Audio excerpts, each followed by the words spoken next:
চতুর্দিকে সাগর আর মাঝখানে একটা দ্বীপ। ওই দ্বীপের মধ্যে লোকটা আল্লাহর ইবাদত করত। সাগরের পানি লবণাক্ত, পান করা যায় না।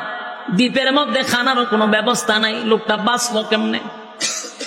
তার আশেপাশে কেউ ছিল না, শুধুমাত্র একজন ব্যক্তি একা দাঁড়ায় 500 বছর ইবাদত করছে।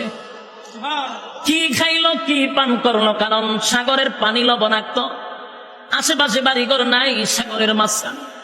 ওই লোকটা যে আল্লাহর ইবাদত করত, আমার আল্লাহ দ্বীপের মধ্যে একটা মিষ্টি পানির নহর কইরা দিছে।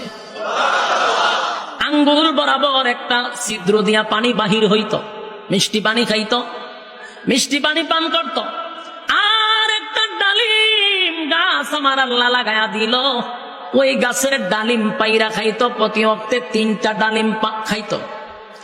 আর 24টা ঘন্টা আমার আল্লাহর ইবাদত করতো রে। 500 বছরের ভিতরে তার আমল নামায় একটা গুনাহ নাই।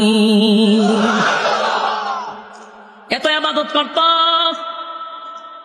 ওই লোকটা মালিকের ইবাদত করছে রে। তার জীবনের শেষ একটা ইচ্ছা ছিল, আমার আল্লাহর কাছে দোয়া করছে, আরে মালিক, আমি যেদিন দুনিয়া থেকে বিদায় হয়ে যাব, আমার একটা দোয়া তুমি কবুল করো।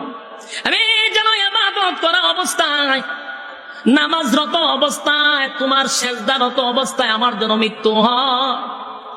2 নাম্বার হলো, আমার লাশটার মধ্যে যেন কোনো ধরনের পোকামাকড় না ধরে, একেবারে টাটকা থাকে, আমার লাশটা যেন না পচে। আমার কিয়ামতের ময়দানে সেজদারত অবস্থায় আপনি আমার উঠাইবেন। আল্লাহ তার দোয়াটা কবুল করছে। কিয়ামত পর্যন্ত তার লাশটা এখন পর্যন্ত অক্ষত অবস্থায় আছে। আল্লাহর নবী বলেন, এই ব্যক্তিটারে কিয়ামতের মাঠে আল্লাহ দাঁড় করাবে, যার আমল নামার মধ্যে একটা গুনাহ নাই। আমল আছে 500 বছরের, 500 বছরের আমল, একটা গুনাহ নাই গো। সেজদারত অবস্থায় কিয়ামতের মাঠে উঠা দাঁড়াইব। সেদিন আমার আল্লাহ বলবেন, ফেরেশতারা রে, আমার এই বান্দাটার আমল নামায় একটা গুনাহ নাই। 500 বছর আমার গোলাম আমার ইবাদত করছে, আমার বান্দাটারে আমার দয়া মায়া দিয়া জান্নাতে ঢুকায়া দে। খুব খেয়াল করবেন কথা। আল্লাহ বলছেন, আমার দয়া মায়া দিয়া বান্দারের জান্নাতে ঢুকায়া দে। এবার বান্দারে যখন ফেরেশতা জান্নাতে লইয়া যায়, বান্দা কয়, দাঁড়ান, এ মালিক, আপনার দয়া মায়া যদি জান্নাতে যাইতে হয় গো, 500 বছরের ইবাদত আমার কোথায় গেল? খুব মনে রাখেন কথা। আপনার দয়া মায়ায় যদি আমার জান্নাতে যেতে হয়, বলুন না আমার 500 বছরের ইবাদত গেল কোথায়? আল্লাহ তার কথার কোনো জবাব না দিয়া ফেরেশতারে আবারও বললেন, আমার বান্দাটারে মায়া দয়া কইরা জান্নাতে ঢোকায়া দাও। কিন্তু আবার দাঁড়াইছে না, হইতো না। আপনার দয়া মায়ায় যদি জান্নাতে যাইতে হয়, তাহলে 500 বছর আমি কিতা করছি?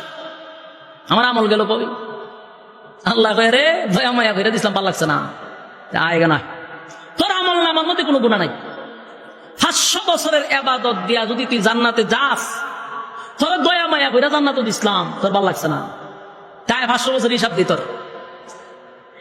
সে দয়া মায়া কইরা জান্নাতে পাঠাইছিল, এটা তো সুজা জান্নাত ছিল, কিন্তু এ যখন হিসাব চাইছে, এই বেজাল পড়ছে না, 500 বছরের হিসাব না হইব, এই বেজালটা কিন্তু সেটা কেনছে। আল্লাহ হয় সুবিচার মতে বিচার হবে, বিচার হবে সুবিচার। আল্লাহ হয় ইবাদত করছে কত বছর? বলে 500 বছর। 500 বছর যে তুমি ইবাদত করলা,